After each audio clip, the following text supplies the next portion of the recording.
প্রধান উপদেষ্টা আজ রাজনৈতিক দলগুলোর সাথে বৈঠকে বলেছে, 1 বছর না যেতেই পরাজিত শক্তির নানা ধরনের ষড়যন্ত্রের লক্ষণ দেখা যাচ্ছে।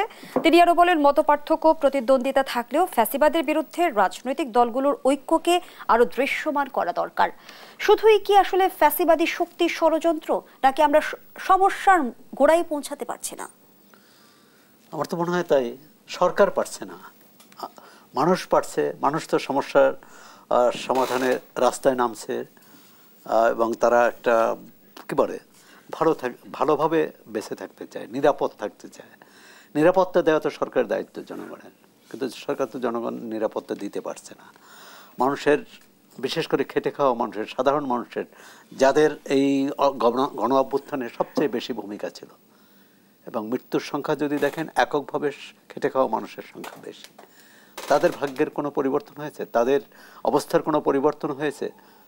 বরং মোশাররফ ভাই যেভাবে বললেন যে তারা চাকরি হারিয়েছে, দারিদ্র্য সীমার নিচে আরও 28 লাখ মানুষ গিয়েছে, এবং আমরা জানি না গ্রামগঞ্জের সাধারণ মানুষ কি অবর্ণনীয় দুরবস্থার মধ্যে আছে।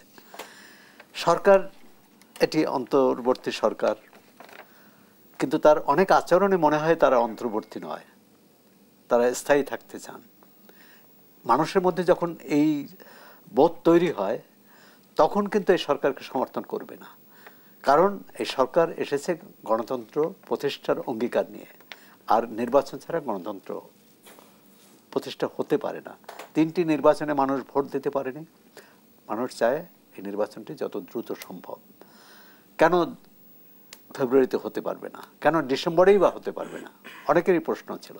হ্যাঁ, তারপর একটা আলোচনা হয়েছে, প্রধান উপদেষ্টা বলেছেন, এবং সেখানে সেটাও আবার শর্ত সাপেক্ষে এক ধরনের, যে বিচার এবং সংস্কার দৃশ্যমান হলে বিচার করবে আদালত, সংস্কার করবে সরকার। সরকার কোন কোন ক্ষেত্রে সংস্কার করেছে?